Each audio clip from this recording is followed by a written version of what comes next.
아침 하나님께서 우리에게 주신 말씀은 요한계시록 4장 말씀입니다. 4장 1절부터 11절까지의 말씀인데요.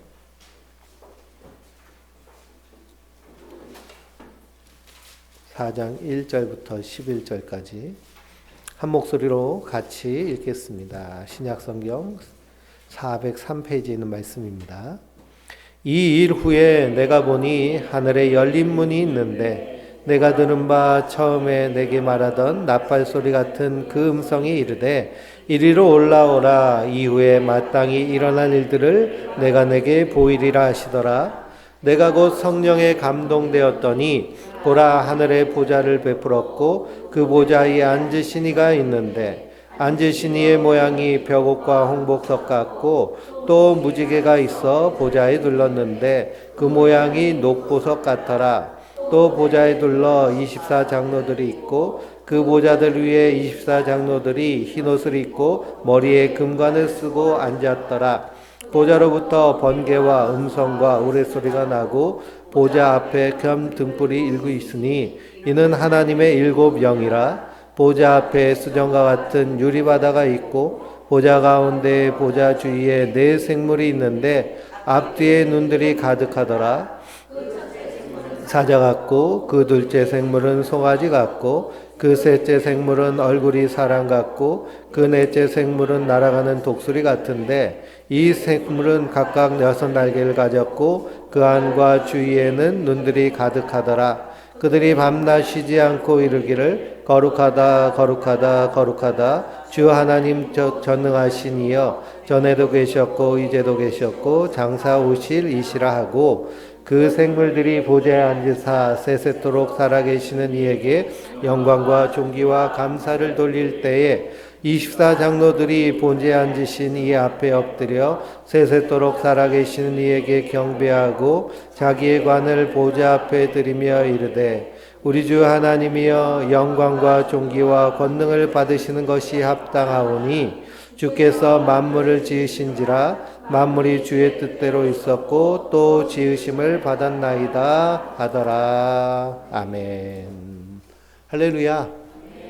하나님께서 주신 은혜와 평강이 우리 성도님들이 충만하시기를 주님의 이름으로 축원드립니다. 우리가 지난주에 추수감사주일을 지나고요. 이제 절기상으로는 대림절 첫 번째 주일입니다. 대림절은 예수님 메시아가 이 땅에 초림하시는 것을 기다리며, 그러면 예수님의 재림을 소망하며 사는 성도들이 이제 예수님을 기다리는 것을 중심으로 해서 성탄절까지 살아내는 절기입니다. 그래서 그것을 교회력이라고 하는데요. 초대교회 때부터 세상의 그러한 명절이라든지 그런 기후에 따라서 살지 않고 우리 그리스도인들은 예수님의 생애에 따라서 살아내겠다라고 하는 믿음의 결단을 가지고 교회력이라는 교회 달력을 만들었습니다. 그래서 추수감사절이 끝나면 교회력, 수장절 다 추수가 끝났잖아요. 그래서 그 다음 주부터는 새롭게 시작하는 겁니다. 예수님이 오실 때까지. 그래서 11월 마지막 주인데요. 이 대림절을 보내면서 2023년도도 아름답게 마무리하고 또 소망 가운데 2024년도를 맞이하시는 우리 성도님들 되시기 바랍니다. 한번 따라해 보실까요? 내가 나에게 진심으로 하는 말은 즉각적이고 절대적인 효과가 있다. 나에 대해서 하는 말은요, 즉각적이고 절대적인 효과가 있어요. 그래서 나에 대해서 하는 말이 내 뇌를 완전히 바꾸기도 하고요. 내 유전자에 발현되는 그런 발현도 완전히 뒤바꿉니다. 그래서 우리는 성경의 말씀을 붙잡고 사는 자들이에요. 우리가 요한계시록 말씀을 보면서 겁낼 필요가 하나도 없습니다. 왜 그럴까요? 우리의 허물과 죄를 누가 다 담당하셨어요? 예수님이 다 담당하셨어요. 우리를 깨끗게 하여 주셨어요. 이 아시아 7교회에 보낸 편지 가운데 칭찬도 있고 책망도 있어요. 우리는 말씀을 통해서 날마다 책망받는 자들입니다. 그래서 하나님 말씀은 교훈과 책망과 바르게 함과 의로 교육하기에 유익하다고 말씀하셨어요. 이 말씀을 통해서 우리가 책망받으면 어떻게 하면 될까요? 고치면 돼요. 회개하면 돼요. 주님 잘못했어요. 내가 잘못 살았군요. 이제는 주님만 의지하고 주님만 바라보며 믿음으로 살겠습니다. 라고 선언하며 살면 되는 줄 믿습니다. 우리가 인생을 부정적으로 계속 살았어도 어떻게 살면 돼요? 이제는 바꾸면 돼요. 바꾸면 우리 이 유전자 안에 있는 이 텔로미어 길이도 점점 늘어난다고 그래요. 이게 짧아지면 어떻게 돼요? 세포 노화가 심해져서 그래서 나이보다 더 늙어지고 실제로도 수명이 우리 수명은 뭐 평균 수명 100세라고 얘기하잖아요. 100세까지 산다 할지라도 건강 수명과 질병 수명으로 나눕니다. 근데 텔로미어의 길이가 짧아지면 어느 수명이 늘어날까요? 질병 수명이 늘어나요. 그럼 질병 수명, 아프면서 죽고 싶은 사람은 아무도 없잖아요. 최대한 짧게 해야겠죠. 그러기 위해서는 우리가 하나님 말씀하시는 대로 하나님의 풍성한 사랑으로 나를 사랑하고 이웃을 사랑하고 그리고 이 땅 가운데서 하나님의 은혜 가운데 감사하며 기뻐하는 삶을 살 때 그때 우리의 모든 우리의 몸과 마음과 영혼이 하나님의 사랑 안에서 풍성하여지는 줄 믿습니다. 우리는 그런 삶을 살아내야 돼요. 그러니 우리 유전자도 이렇게 바뀐다는 거예요. 이게 후성 유전자론이에요. 제가 그냥 머릿속에서 생각해가지고 말씀드리는 것이 아니고 과학자들이 다 연구를 해가지고 뇌과학이라든지 분자생물학이라든지 하는 과학자들이 연구를 해서 이 연구를 통해서 노벨상을 받은 내용들이에요. 그러니 우리의 삶의 태도가 얼마나 중요한가. 그냥 내 기분 내키는 대로 막 화내고 소리치고 분노하고 이렇게 살면요. 우리 몸이 즉각적으로 반응하는 거예요. 그런데 우리가 기뻐하고 감사하고 타인을 존중하고 예수님이 지극히 작은 자에게 선행을 한 것이 곧 누구에게 한 것이라 하셨어요? 나에게 한 것이라 예수님께 한 것이라 그러셨잖아요. 그런 삶의 태도를 가지고 그리고 나보다 연약한 사람, 나보다 낮아 보이는 사람에게도 우리가 존중하는 태도 그리고 그리스도 안에서 사랑을 행하는 태도로 이렇게 살아갈 때 우리 안에서 이런 일들이 즉각적으로 이루어진다고 과학자들이 연구해냈습니다. 그러니 얼마나 기뻐요? 그냥 병들어서 죽는 그 질병 수명을 획기적으로 줄일 수 있는 그런 방법을 우리가 깨달았으니 어떻게 하면 될까요? 그렇게 실천하며 살면 되는 거예요. 성경 말씀에 회개하라 하시면 우리가 그렇게 따라서 회개하면 돼요. 돌이키면 돼요. 삶의 태도를 바꾸면 되는 줄 믿습니다. 그러니 요한계시록의 말씀은 무서운 말씀이 아니에요. 예수님이 보배로운 피로 다 이루셨기 때문에 우리는 예수님의 재림을 기다리며 이 요한이 보았던 이 하나님 나라의 일을 우리도 함께 소망하며 믿음으로 살아내야 될 줄 믿습니다. 오늘 1절 말씀을 보니까 2일 후에라고 되어 있습니다. 2일이라는 것은 요한계시록 1장부터 3장까지 아시아의 7교회에 보내진 편지 이후의 말씀이죠. 요한 사도가 보니까 뭐가 있어요? 하늘에 열린 문이 있는데 그랬습니다. 하늘에 문이 활짝 열렸습니다. 우리 그리스도인들은 어떤 사람들이에요? 하늘 문이 활짝 열린 사람이에요. 그걸 요한이 본 거예요. 고린도후서 12장을 보면 사도 바울도 셋째 하늘에 이끌러 올라갔다라는 그런 표현을 합니다. 그러니 사도 바울도 뭘 봤어요? 하늘의 열린 문을 통해서 하나님 나라를 보았어요. 그리고 성경을 보면 하늘 문이 활짝 열린 사람들이 있습니다. 구역에는 누가 대표적인 사람일까요? 야곱이 대표적인 사람이죠. 야곱이 바단 아람으로 형을 피해서 도망가다가 거기서 광야 베델에서 돌베개 메고 누워 자고 있는데 어떤 일이 일어났어요? 하늘에서 사다리가 착 내려오죠. 하늘에서 사다리가 내려오려면 뭐가 열려야 돼요? 하늘 문이 활짝 열리는 거죠. 그리고 천사가 오르락 내리락 하는 것을 봅니다. 그리고 거기서 음성이 들리죠. 내가 너와 함께 있어. 내가 어디로 가든지 너를 지키며 너를 이끌어 이 땅으로 돌아오게 할지니라 라고 하십니다. 에스겔서를 보니까요. 에스겔 선지자도 하늘문이 열렸어요. 에스겔서 1장 1절을 보면 30째 해 넷째 달 초닷새에 내가 그발강가 사로잡힌 자 중에 있을 때에 하늘이 열리며 하나님의 모습이 내게 보이니 그럽니다. 에스겔 선지자도 하늘문이 활짝 열리면서 하나님이 하실 일들을 보게 돼요. 신약을 보면 마태복음 3장에 예수님이 요단강에서 세례 요한의 세례를 받으셨어요.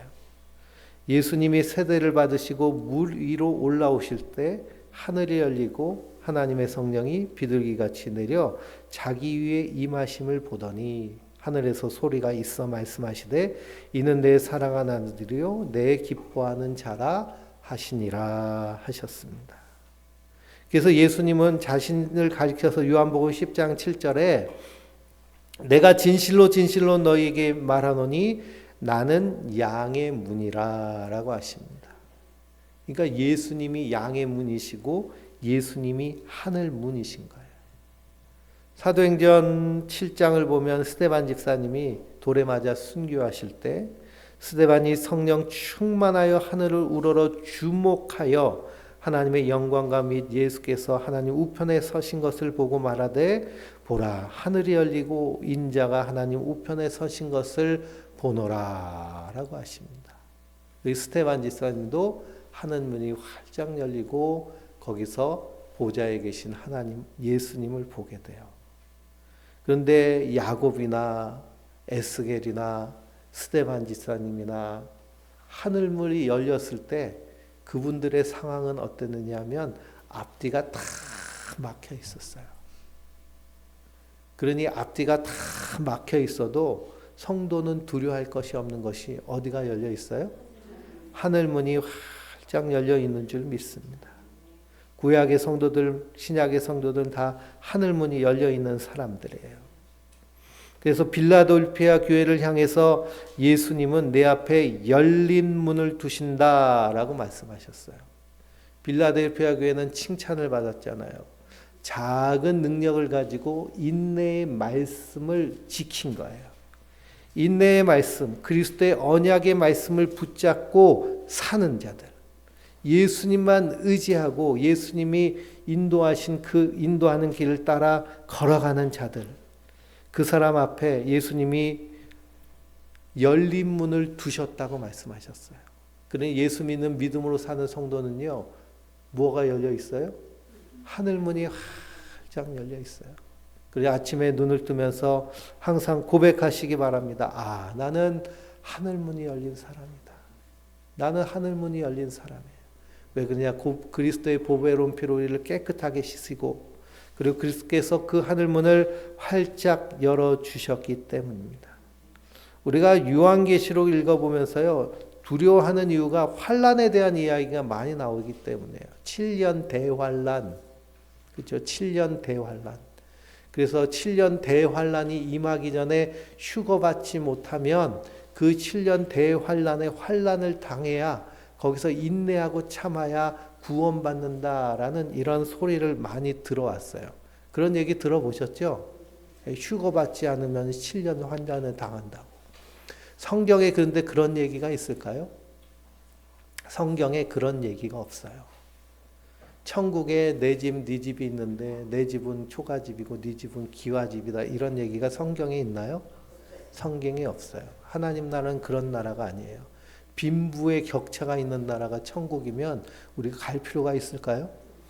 갈 필요가 없어요. 천국은 그리스도와 함께 하나 되는 그런 통합의 나라이죠. 빈부격차.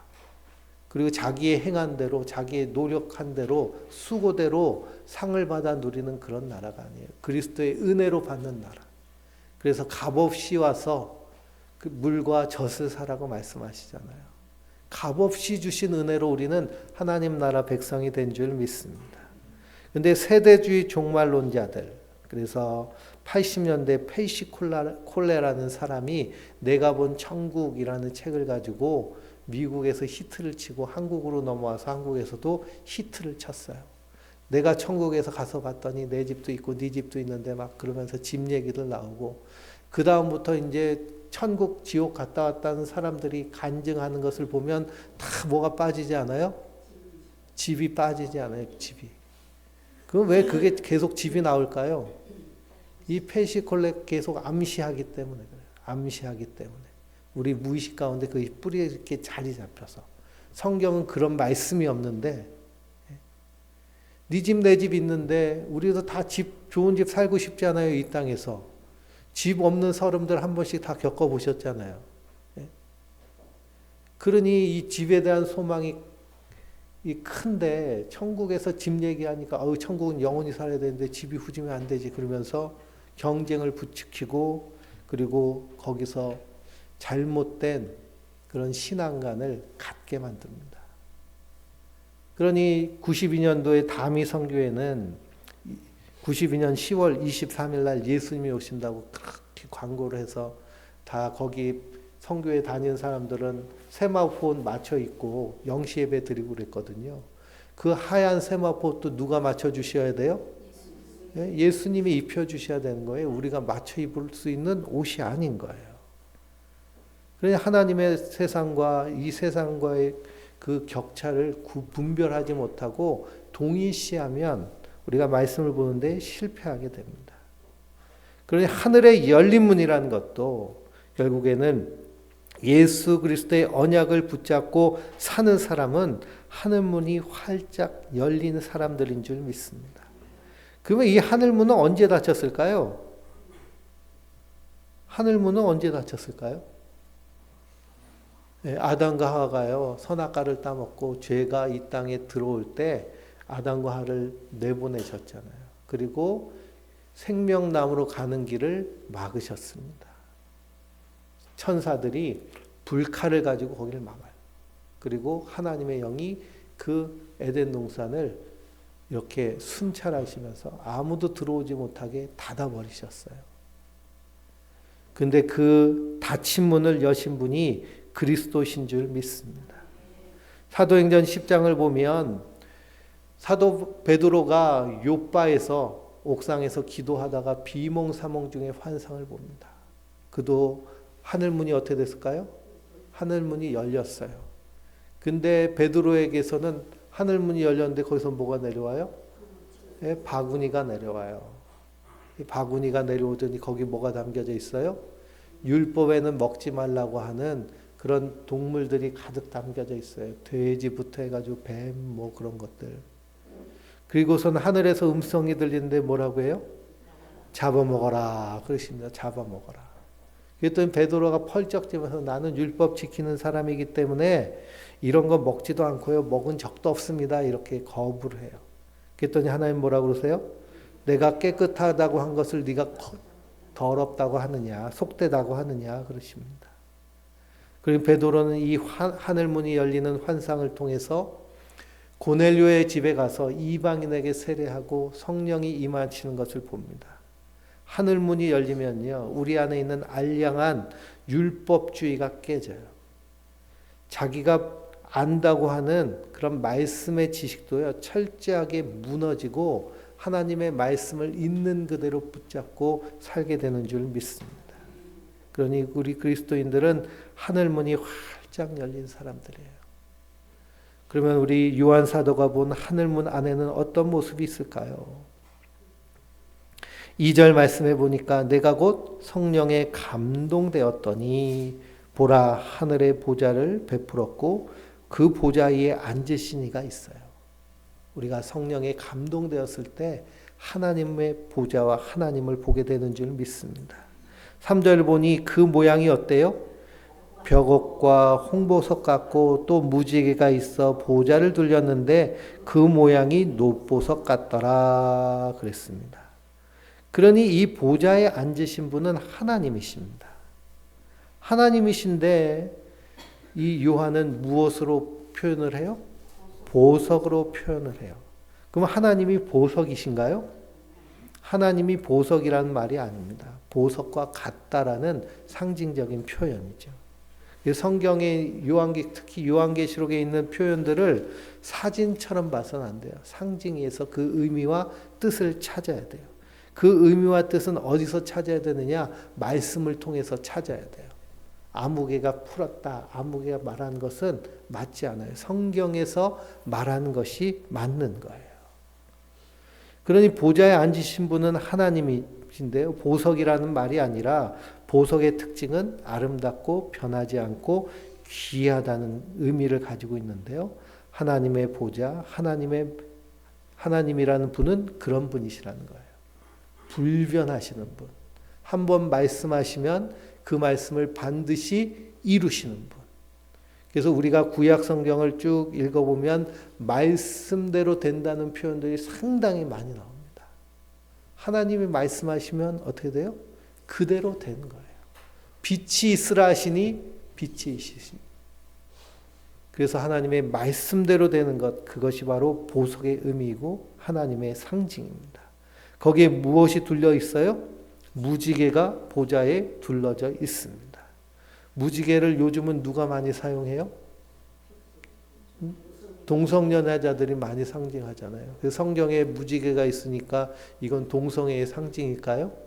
그게 아니죠. 성경에서의 무지개는 하나님의 언약, 약속의 상징이에요. 그래서 물로 홍수를 베푸신 후에 노아에게 다시는 물로 심판하지 않으시겠다고 언약하신 후에 무지개를 보여주셔서 그들에게 약속을 하세요. 동일한 환상을 에스겔서 1장을 보면 에스겔 선지자가 봅니다. 그 머리 위에 있는 궁창 위에 보좌의 형상이 있는데 그 모양이 남보석 같고 그 보좌의 형상 위에 한 형상이 있어 사람의 모양 같더라. 내가 보니 그 허리 위의 모양은 단쇠 같아서 그 속과 주위가 불 같고 내가 보니 그 허리 아래의 모양도 불 같아서 사방에서 광채가 나며 그랬습니다. 그러니 하나님의 형상은 빛나는 붉은 광채가 나는 모습으로 선지자들 그리고 사도 요한이 보게 됩니다. 그래서 변하지 않는 분, 한번 말씀하시면 그대로 이루시는 분이 하나님이세요. 그러니 우리가 하나님의 약속을 믿고 산다는 것은 하나님 그대로 이루신다는 겁니다. 우리가 믿고 말고에 상관없어요. 언약하신 대로 그렇게 이루세요. 그리고 하나님의 보좌 주변에 보니 4절에 뭐라 그래요? 보좌에 둘러 24 보좌들이 있고 그 보좌들 위에 24 장로들이 흰옷을 입고 머리에 금관을 쓰고 앉았더라 그랬습니다. 그러니 하나님의 보좌 주변에 24 장로들이 둘러서 앉아 있습니다. 그러면 이 24 장로는 누구들일까요?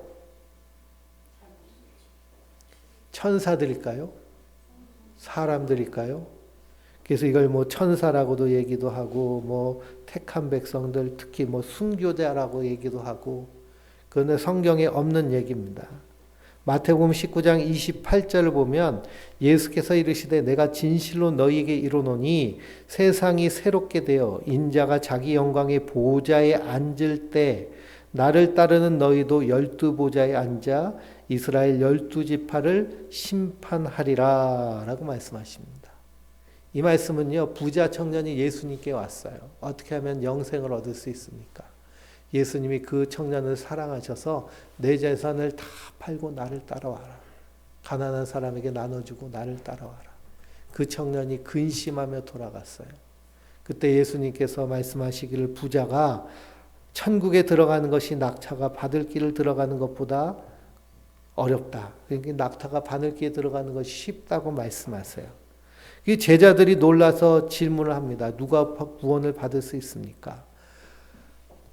예수님이 사람은 할 수 없지만 하나님은 하실 수 있느니라. 그러니 그리스도의 보배로운 피로 구속하신 하나님의 백성들이 그 보좌에서 그리스도와 함께 왕노릇 하는 줄 믿습니다. 그래서 24장로는 구약과 신약의 구원받은 성도들을 상징해요. 우리도 그리스도와 함께 왕노릇하는 그 보좌에 앉은 자들인 줄 믿습니다. 이스라엘 백성들 출애굽하여서 하나님께 제사를 드릴 때 그 제사를 인도하는 제사장의 직분, 그 제사장을 세우라고 하셨어요. 그리고 제사장은 특별한 의복을 입는데요. 그 의복 위에 에봇, 보석으로 장식된 그 에봇을 입게 됩니다. 그 에봇에는 어깨에 12개의 보석이 있고요. 그 앞에 흉패에 12개의 보석이 있습니다. 그 12지파만 상징하면 12개만 있으면 되는데요. 합해서 몇 개예요? 24개예요. 24. 그래서 구약의 12지파와 신약의 12제자는 구약의 성도와 신약의 성도를 상징하는 의미가 담겨져 있습니다. 그래서 12를 곱해가지고 14만 4천이 나오는 거잖아요. 14만 4천이라는 숫자는 구원받은 구약의 성도들의 숫자를 얘기하고 이 숫자는 상징적으로 해석해야 됩니다. 하나님의 구원은요, 한 사람도 덜하거나 더하거나 하는 없이 정확하게 하나님 백성들을 구원해 내신다는 거예요. 그것은 사람이 분별할 수 있을까요? 사람이 분별할 수 없어요.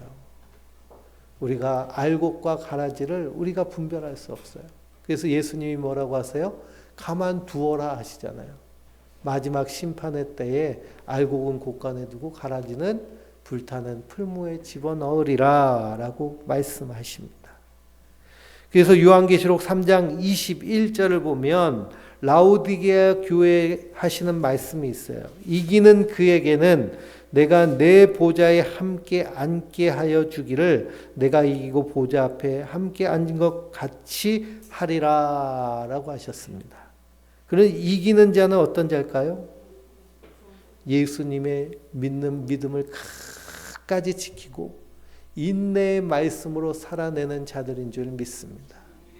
그러니 이 요한계시록의 새하늘과 새 땅이 묵시의 세계에서는 이미 이루어진 줄 믿고 이 땅에서 하나님 나라를 소망하며 이 땅을 나그네와 같이 내게 주신 것에 충성하며 이 땅에서 기쁨과 감사로 주님과 동행하는 자들이 바로 이기는 자들인 줄 믿습니다. 세상은 우리를 계속해서 충돌인질하며 세상 것에 욕심부리게 하고 그것을 인해서 노예로 만들고 시기와 다툼과 분노를 일으키는데요. 우리는 그렇게 사는 자들이 아니라 하나님의 언약을 믿고 예수님의 십자가의 사랑 안에서 항상 기뻐하며 쉬지 않고 기도하며 범사에 감사하며 사는 자들인 줄 믿습니다. 하나님은 우리 몸도 그렇게 만드셔서 우리가 기뻐하고 감사하고 사랑받음에 충만한 자기 존중감이 넘치면은요, 우리의 유전자들 발현의 패턴도 바뀌고 그래서 건강 수명이 계속 유지되는 거예요. 하나님 그렇게 만드신 거예요. 그런데 무슨 작은 일에도 화내고 분노하고 갑질하고 짜증내고 슬퍼하고 우울해하고 그냥 흘려보내도 되는 것인데 붙잡고 그냥 낑낑대고 그렇게 살면 어떻게 될까요? 그냥 질병이 그냥 쓰나미같이 밀려옵니다. 그러니 우리가 기저질환이 있다 할지라도요. 내 안에 저도 고혈압이 있어서 약을 먹는데요. 그렇다 할지라도 삶의 태도를 계속 어떻게 해야 될까요? 계속 하나님 말씀대로 바꾸는 거예요. 그래서 우리가 주님 오실 때까지 충성되이 주의 일 감당해야 될 줄 믿습니다. 그러니 24장로는 결국 누굴까요? 내가 24장로구나. 무엇을 입고 있어요? 흰옷. 예수님의 보배로운 피로 깨끗하게 씻은 흰옷을 입고 머리에 뭘 쓰고 있어요? 금관을 쓰고 있어요. 이 금관은 뭘까요? 금면류관이에요. 구원의 관이에요. 근데 오늘 4장 10절을 보니 24장로들이 보좌에 앉으신 이 앞에 엎드려 세세토록 살아계시는 이에게 경배하고 자기 관을 보좌 앞에 드리며 이르되 그랬습니다. 자기 관을 누구에게 드려요? 예? 주님께 드리는 거예요. 나의 주 하나님께 드리며 이 모든 것이 다 하나님의 은혜입니다. 라고 그 은혜를 고백하는 자들이 바로 24장로들인 줄 믿습니다. 그러니 우리가 이 모든 피조 세계도 하나님 선물로 우리에게 주신 것이고 나의 생명도 하나님이 선물로 주신 거예요. 귀해요? 귀하지 않아요? 귀해요. 소중하고요. 그러므로 성도는 날마다 이 생명을 풍성하게 누리며 사는 자들인 줄 믿습니다. 5절을 보니 보좌로부터 번개와 음성과 우레소리가 났습니다. 보좌에서 번개와 음성과 우레소리. 출애굽기를 보면 이스라엘 백성들이 시내산에서 하나님과 언약을 맺을 때도 어떤 일이 일어났을까요? 번개와 음성과 우레소리가 납니다. 하나님의 음성이 그렇습니다. 그러니 죄인인 인간이 그 하나님의 음성을 들으면 어떻게 될까요? 두려워서 벌벌벌 떨게 되는 거예요. 그러나 구원받은 그리스도인들은 그 은혜의 보좌 앞에 담대하게 나가게 되는 줄 믿습니다. 그리고 그 앞에는 천 등불 7이 있으니 이는 하나님의 7 영이라 그랬습니다. 하나님의 영을 우리는 무엇이라 부르나요? 성령님이라고 불러요. 그런데 7 영이라는 표현은 하나님의 성령은 완전하시다는 것을 의미해요. 그러니 이 성령님께서 보좌에 앉아 계시지 않고 어디 계세요? 보좌 앞에 계세요. 보좌 앞에 계신 성령님. 그러면은 보좌에 앉아 계셔야 될 성령 하나님이 보좌에 앉지 않고 보좌 앞에 계셔서 무엇을 하실까요? 우리 안에 계시고요. 우리를 인도하시고 우리를 말할 수 없는 탄식으로 우리를 친히 간구하여 주시는 줄 믿습니다.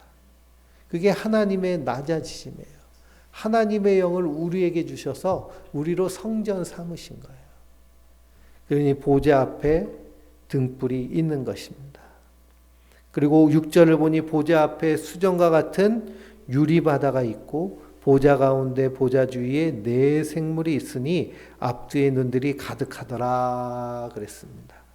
그 보좌 앞에는 수정 같은 유리바다가 있어요.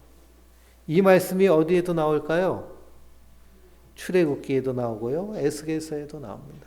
출애굽기 24장을 보면 모세와 아론과 아론의 아들들과 이스라엘 장로 70인이 시내산에 올라가서 하나님께 언약을 맺어요.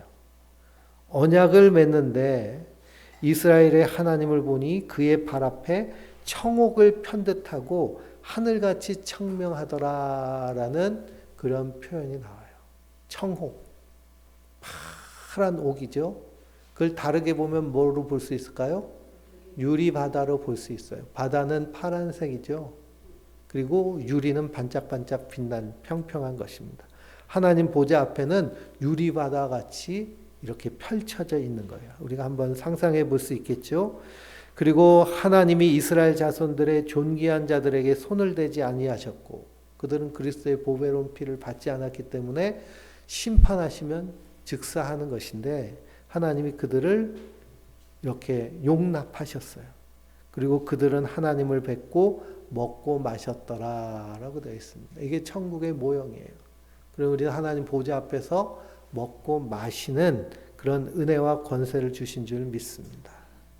에스겔 선지자도 하나님의 보좌를 볼 때요. 수정 같은 궁창의 형상이 있어라고 얘기합니다. 그러니 여호와의 보좌 앞에 유리바다란 피조 세계, 우리가 살고 있는 이 세상과는 완전히 단절되고 다른 세상을 얘기해요. 하나님의 세계는 영의 세계잖아요. 우리가 살고 있는 세상은 육의 세계고요. 그러니 육의 세계를 정확히 가져다가 하나님 나라에 대입하면 안 되겠죠. 그래서 우리는 그 하나님의 세계를 그냥 어렴풋하게 우리가 지금 경험했던 모든 것을 가지고 어렴풋하게 느끼는 겁니다. 그러니 사도 요한도 어디에 속한 사람이에요? 현재는 땅에 속한 사람이에요. 육에 속한 사람이에요. 그래서 영의 일을 보게 되다 보니 상징으로 뿐이 표현하지 못하는 겁니다. 그래서 우리가 하나님 앞에 설 때에 그때는 어떻게 볼까요? 정확하게 보는 거예요. 지금은 거울로 비춰보는 것처럼 흐릿하게 보이지만 우리가 주님 앞에 설 때는 얼굴과 얼굴을 마주하여 볼 것이요. 그게 고린도전서 13장 사랑장에 나오잖아요. 우린 그 소망을 가지고 이 땅을 하나님의 약속을 붙잡고 사는 자들인 줄 믿습니다. 그래서 출애굽기를 보면 이스라엘 백성들이 홍해바다를 건너는데요. 이 홍해바다에 빠져 죽지 않고 거기서 생명을 유지하고 하나님을 만나게 되죠. 그래서 이 유리바다는 홍해바다를 건넌 것을 상징하기도 하고요. 세례를 우리가 홍해바다를 걷는 것의 상징으로 생각하기도 합니다.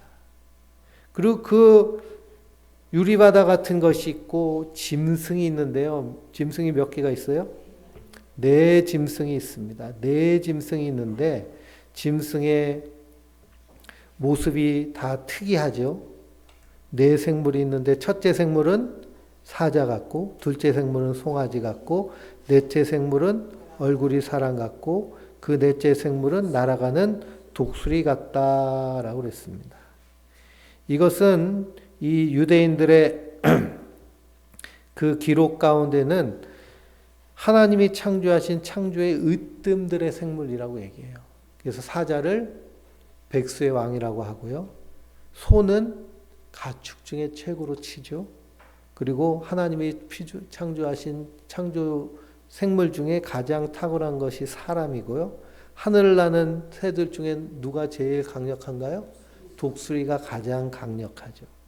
그래서 하나님이 창조하신 피조물을 의미하고요. 그 피조물들이 하나님의 천사의 역할을 합니다. 그래서 6날개를 가졌고 그 안과 주위에는 눈이 가득해요. 그 눈이라는 것은 하나님이 불꽃 같은 눈으로 세상을 감찰하신다는 의미가 담겨져 있습니다.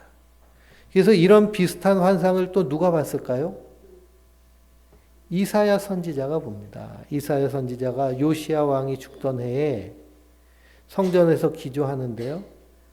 하늘에서 하나님의 보좌가 자기에게로 옵니다. 그 보좌를 누가 지고 와요? 스랍들이 지고 와요. 스랍의 날개가 몇 개일까요? 6개예요. 스랍이라는 것은 천사를 얘기해요. 또 그룹도 천사를 얘기합니다. 그러니 날개가 6인데 2날개로는 자기 얼굴을 가리고 2날개로는 자기의 발을 가지고 2날개로 날개를 펴요. 그러니 2날개로 얼굴을 가렸다는 건 뭔 의미할까요? 자기의 영광을 가리는 거예요. 하나님 앞에. 자기의 영광도 하나님의 영광 앞에서는 부끄러운 것이 되기 때문에 발을 가린다는 것은 자기의 수치를 가린다는 상징이 돼요. 그러니 유대인들의 해석 미트라시라고 하는데요. 이 해석에서는 모든 피조물이 보좌의 영광을 돌리는 것을 의미하고 상징합니다. 그러니 이 똑같은 모습을 에스겔 선지자가 봐요.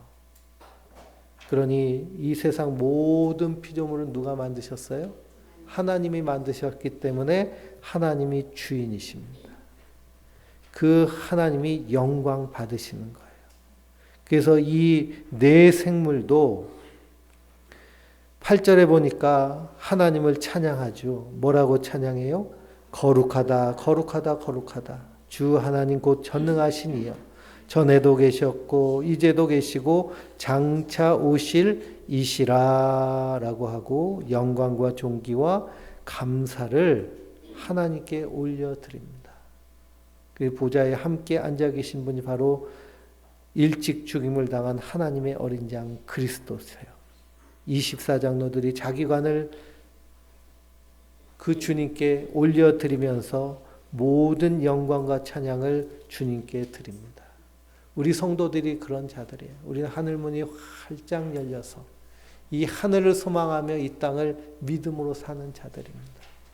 그리고 우리가 이 땅에서 누리는 모든 은혜와 복을 누구에게 영광을 돌리는 거예요? 하나님께 영광을 돌리는 자들인 줄 믿습니다. 그러니 한 주간을 사시면서 이 요한과 같이, 야곱과 같이, 스데반 집사님과 같이, 베드로와 같이, 사도 바울과 같이 하늘 문이 활짝 열린 자로 예수님 우리에게 열린 문을 두셨다고 그랬어요. 그러므로 그 하늘 문을 향하여서 우리의 마음과 소원을 주님께 기도하고, 그리고 그 주님과 동행하는, 항상 기뻐하며 쉬지 않고 기도하며 풍성하게 감사하는 그런 복된 삶을 누리는 우리 성도님들 되시길 주님의 이름으로 축원드립니다.